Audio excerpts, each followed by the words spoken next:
Yeah, my name is Edgar Simard. I'm the owner and the chief flight instructor of Lakeland Flight Services, a flight school here in Cold Lake Regional Airport. So when you heard that the Edmonton City Council voted to close the Edmonton City Centre Airport, what was your thoughts? Well, my first thought there, it was going to affect us in the area for medevac and stuff like that.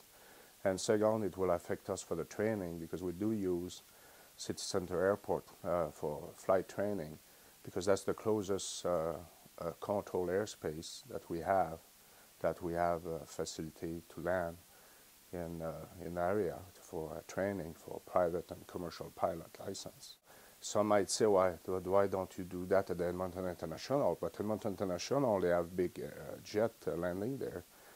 And those jets, they create, like all aircraft, wake turbulence. And this is a safety concern for light aircraft that we use for training. What about Villeneuve?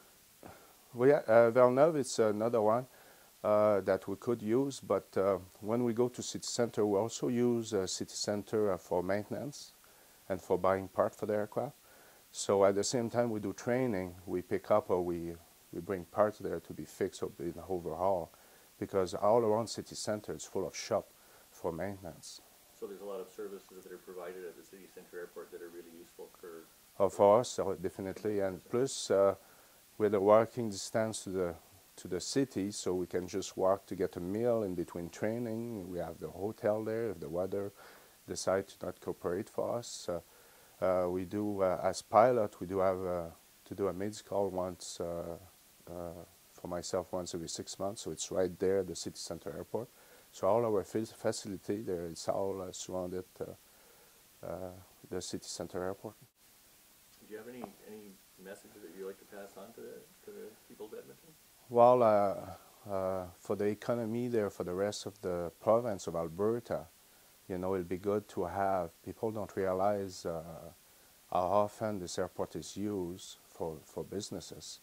But the main concern that we have here, I have my family that's right here in Alberta.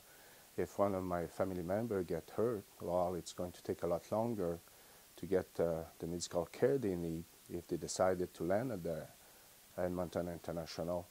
And then from there an ambulance, and it's at least an hour drive from Edmonton International to the hospital there. So that's a big concern. 1 hour instead of 10-15 minutes, that's a big, huge amount of time. And what people don't realize that too, having friends that are pilots for medevac, is the duty hours. That's going to affect the duty hours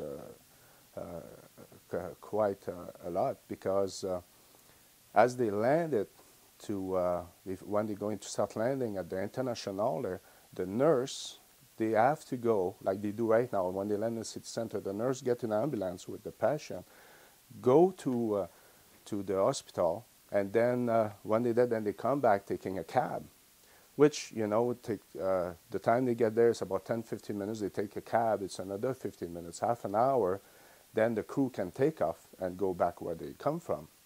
But now you're adding 2 hours, you know, well, actually it's 2 hours, 1 hour with the ambulance going back, maybe an hour going back with the taxi.